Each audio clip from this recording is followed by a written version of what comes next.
Il s'appelait Jacques, 14 ans à peine, un sourire timide, des rêves sans peine. Il venait de réussir son brevet de collège.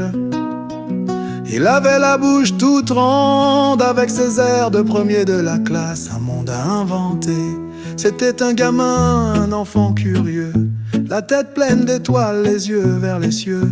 Le jeudi noir, il est resté chez lui, les rues en feu, la peur a tout dit. Il n'est jamais revenu, son corps dans la lagune, sous un ciel inconnu, victime d'un régime sans pardon.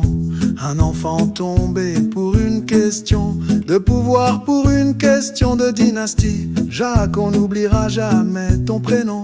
Toi et tous ceux qui ont subi le même sort que toi, vous êtes devenus le cri de notre nation, le Togo.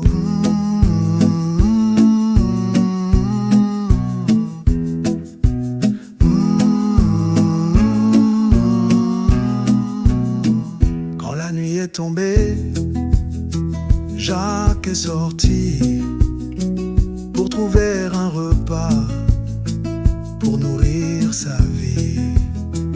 Il ne savait pas que la mort rôdait, que les milices traquaient sans pitié. Il a vu la foule, il a vu la peur, il a couru battement de cœur, mais ses jambes d'enfant n'allaient pas assez loin. Le matin l'a retrouvé sans demain. Un enfant, pas un soldat, pas une menace, juste un pas. Un souffle brisé par la peur d'un tyran qui tire sur les siens, même les innocents. Il n'est jamais revenu, son corps dans la lagune, sous un ciel inconnu, victime d'un régime sans pardon. Un enfant tombé pour une question de pouvoir, pour une question de dynastie. Jacques, on n'oubliera jamais ton prénom. Toi et tous ceux qui ont subi le même sort que toi, vous êtes devenus le cri de notre nation, le Togo.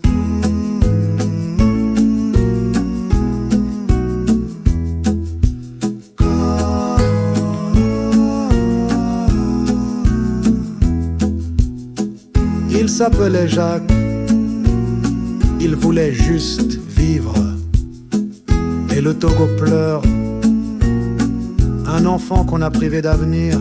Mais tant qu'on chantera son nom, Jacques vivra dans chaque battement de nos chansons. Oh, Jacques, Jacques, Jacques. Togo, pourquoi, dis-moi pourquoi.